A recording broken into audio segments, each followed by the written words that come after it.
Hey folks, welcome to another edition of the Marcus Smart. We're moving up to episode 12 today, and we're going to get our Impact review today. So not a lot of videos last week because I was crazy busy, but we're going to get a few more this week. Hopefully I'll be posting after tonight, because tonight you better be watching. Not only is it going to be Shinsuke Nakamura and Finn Balor on NXT, which is just going to absolutely blow my mind. I haven't even seen it yet, and I know it's gonna be, oh my god, you gotta see this, because this match is gonna be phenomenal. If it even reaches anywhere close to Nakamura, Sami Zayn, this match is gonna be off the charts.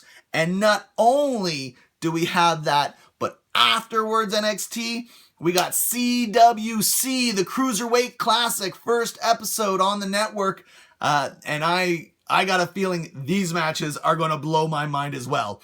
Talking about some things that blew my mind, how about Impact blowing my mind? In some good ways and in some really, really bad ways.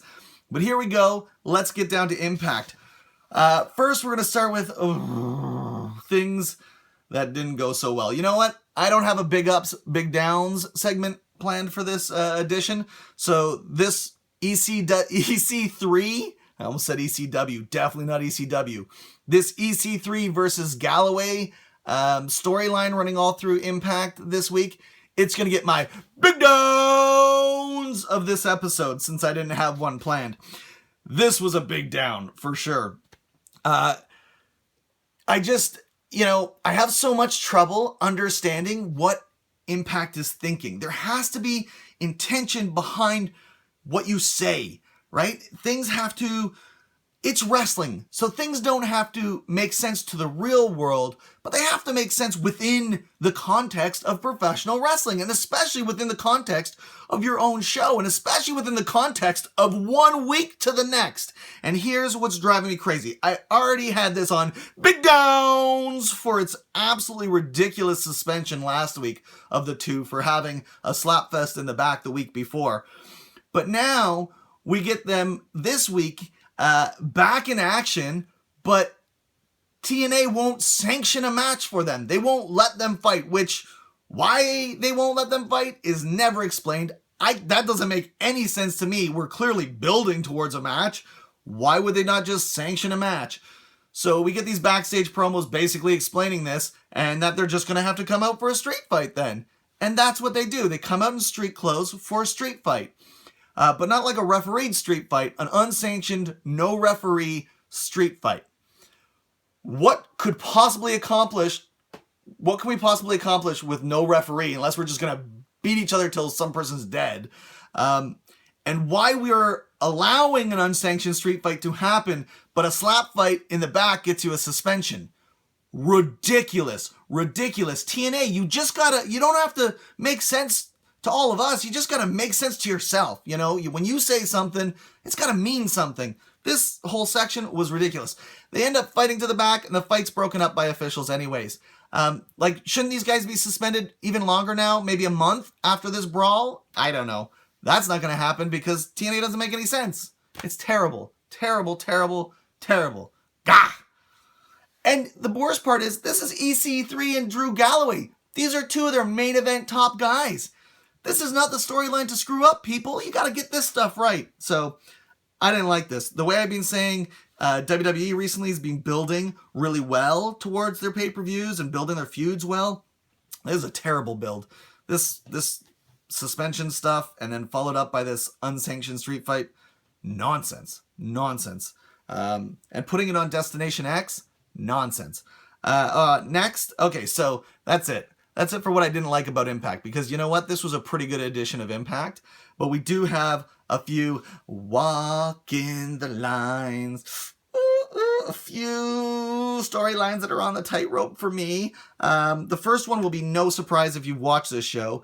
The broken Matt Hardy, Brother Nero storyline is just always on the fence for me. I like Jeff and Matt, and I like broken Matt Hardy, and I like the character he's creating, and he's reinventing himself, and it's interesting. I even like Rebby and Maxwell, and I think they're interesting. Yes, even Maxwell I find slightly interesting. But,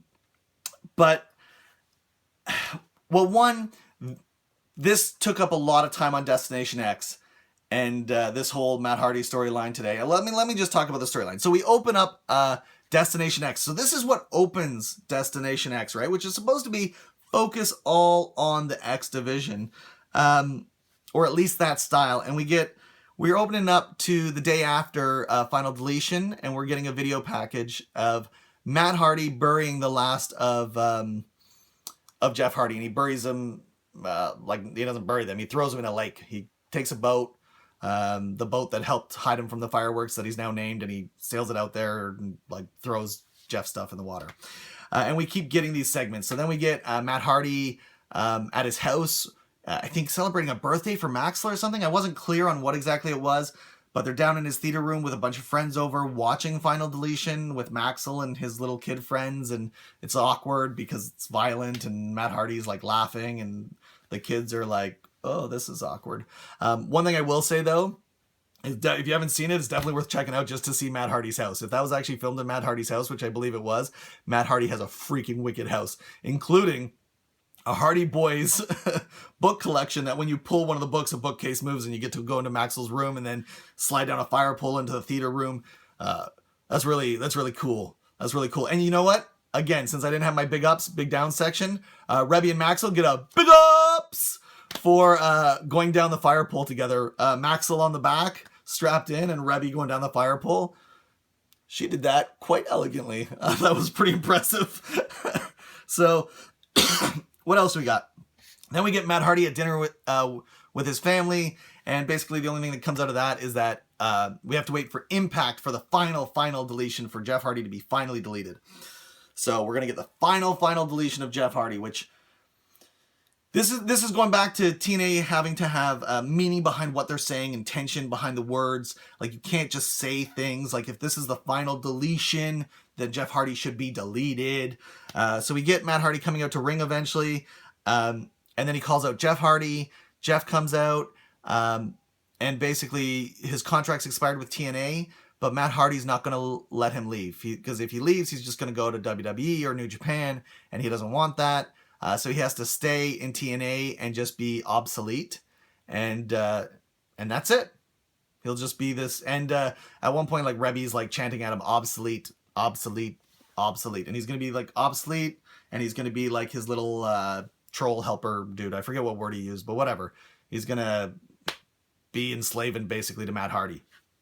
Big problem I have with this is like right near after the final segment of this, we get an advertisement for TNA Impact next week, advertising the 8 competitors in the Bound for Glory tournament to see who will face for the title at Bound for Glory, and Jeff Hardy is one of those competitors. So much for finally deleted, and so much for obsolete. Didn't we just say 3 seconds ago that Jeff Hardy will be obsolete? In fact, we had Rebby chant, obsolete, obsolete, obsolete. Well, guess what, guys? If he's in the world title picture, that's not obsolete. That's not obsolete at all. That's ridiculous. That's ridiculous. It's just silly.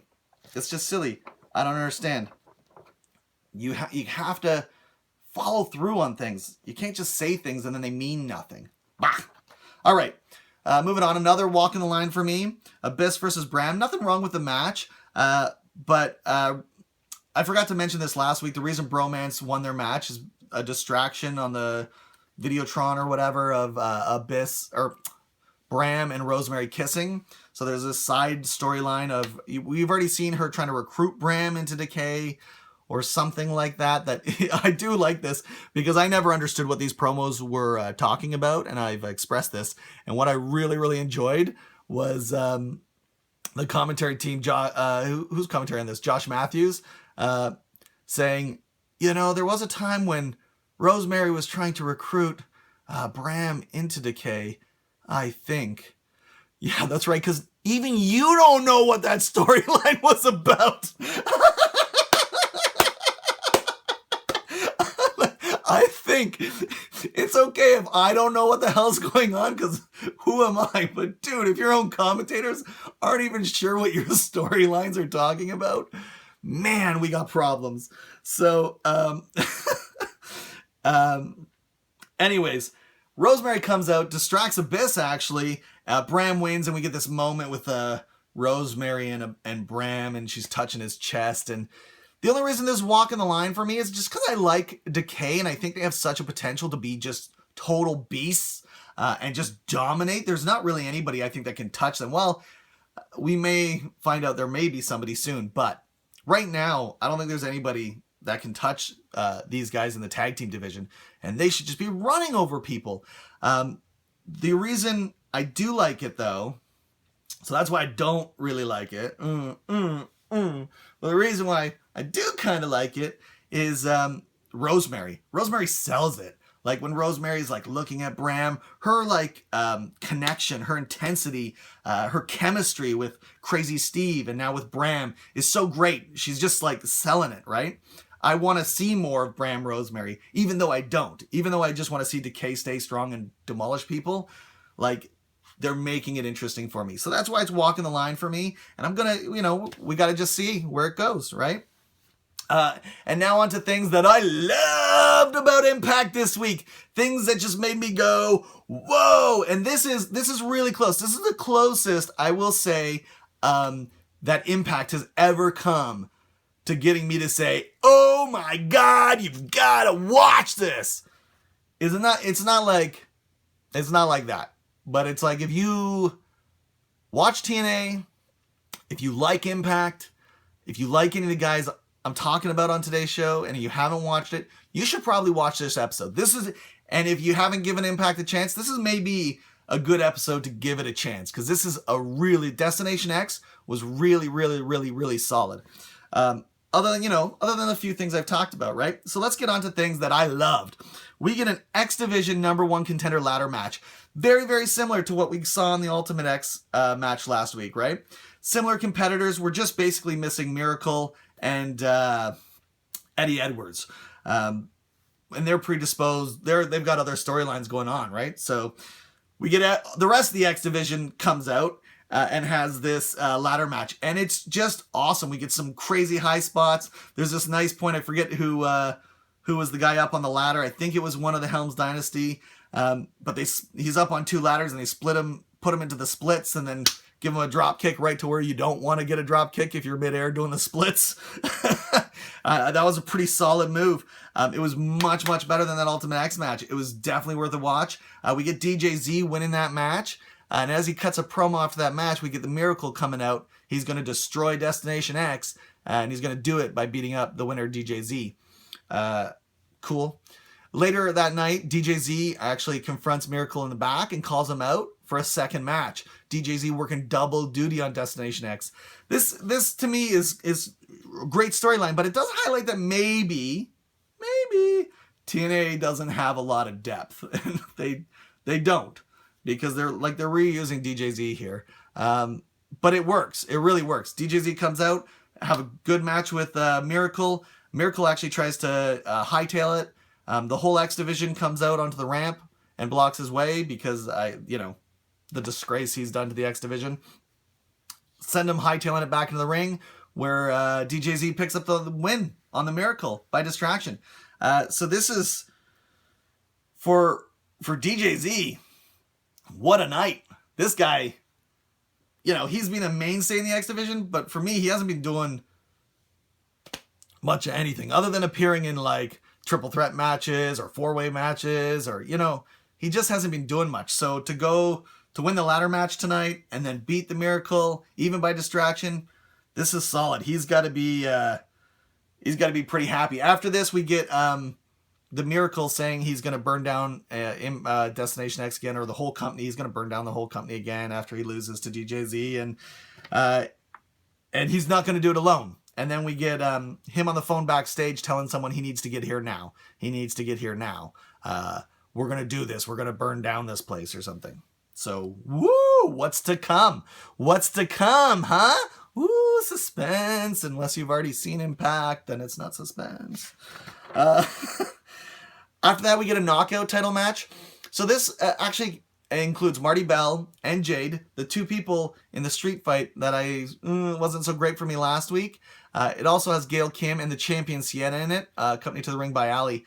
But this was just a solid match. Some nice spots off the top rope. Some tandem, like a drop kick kind of thing off the top rope. Just really good spots, really well put together, really clean. All these people worked a great match. Ali interferes and Sienna gets the win. That's fine. They're heels, that's what they're supposed to do. And it didn't tarnish the match for me. Solid match. I really liked it. So that's why I said definitely, if you're going to start watching, maybe watch now. Because last week we got basically similar matches and just not as good. And this week we got good matches. And then lastly, our last storyline. It's really interesting on Impact this week. There was very few storylines. Like, it was really dominated by just a couple of main storylines. And a big one throughout the night is Eddie Edwards versus Lashley. They do an in-ring promo where they're talking to each other. Lashley ends up jumping Eddie.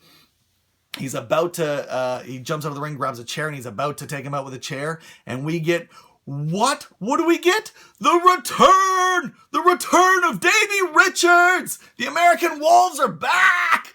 Now that's a team that can challenge Abyss and Crazy Steve.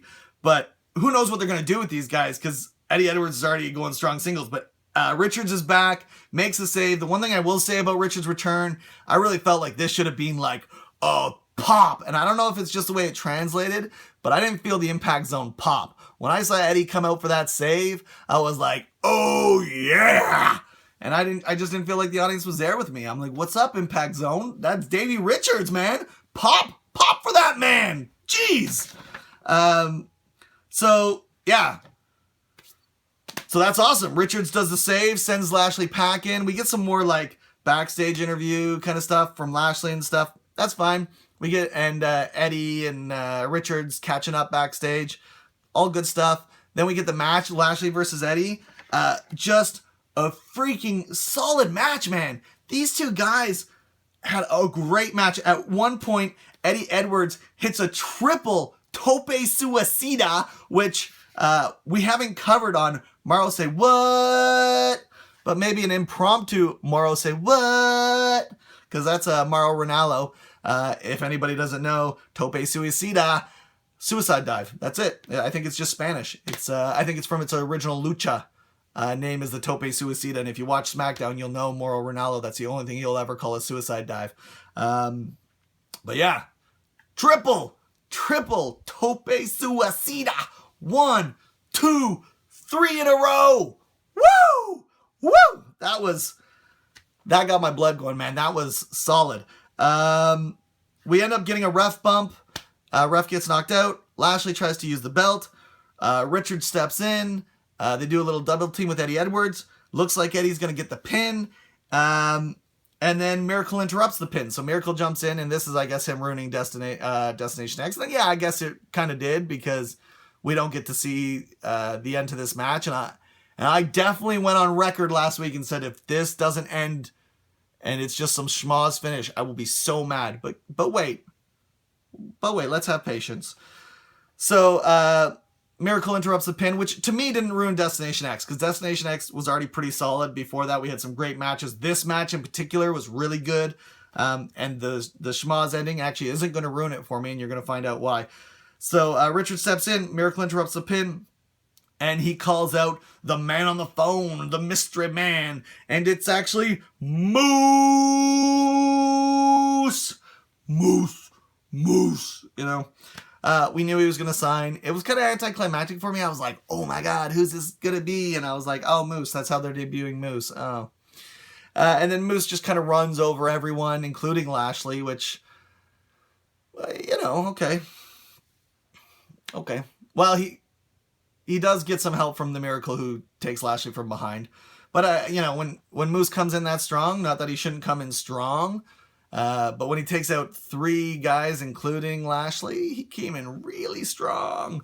But this is, and then that's it. That's the end of the show. But we cut to one of the reporters backstage running into the control booth with Dixie Carter and asking Dixie what she thought. And this is where this didn't ruin anything for me. Dixie says that the fans deserve to see a winner to this match. Hell yeah, we do. We want to see title for title. This is interesting. So it's going to happen next week. Title for title, Lashley versus Eddie Edwards inside of a 6 sides of steel. That is awesome. These guys put on a fantastic match tonight. I'm going to be tuning in to Impact next week to see it. Well, I'm going to be tuning in because I do this show and I have to watch it. But even if I didn't, I would be tuning in. This is going to be a really, really good show. This is their first move to Thursday nights because they moved to Thursday as SmackDown moves to Tuesday. I love it. Whatever WWE does, Impact just has to adjust to. But WWE's moving SmackDown to Tuesday, so we get Impact on Thursdays. That's it. That's my Impact review. Good Impact. If you haven't watched it, check it out. This is a really good one to watch, I think. I thought it was pretty solid, other than a few problems. And again, I just don't like that it's Destination X, and we get so much of the EC3 Galloway nonsense and the Matt Hardy, Jeff Hardy stuff just taking up so much of the time that could have been used to build something exciting for the X Division. Not that the ladder match wasn't good, but and Eddie Edwards getting a title shot, that was good too. So they did put X Division stuff in there. I'm just saying. For me, it's not that it was bad, but that's an area where maybe it could get better, you know? Anyways, end of the show, but you can go to my YouTube channel and watch past episodes. Woo! Or even better, just hit the little subscribe button. Just hit the button. It's so easy. Just hit the subscribe button, please. Still only have one subscriber. Whoever you are, you're the best. And I've eliminated my wife. So it's not my wife and it's not my mom. So I'm narrowing it down there. I'm going to find out who you are, subscriber. Also, you can follow me on Twitter at Marcus Smart or like my Facebook page, The Marcus Smart. Anyways, have a wonderful day, folks.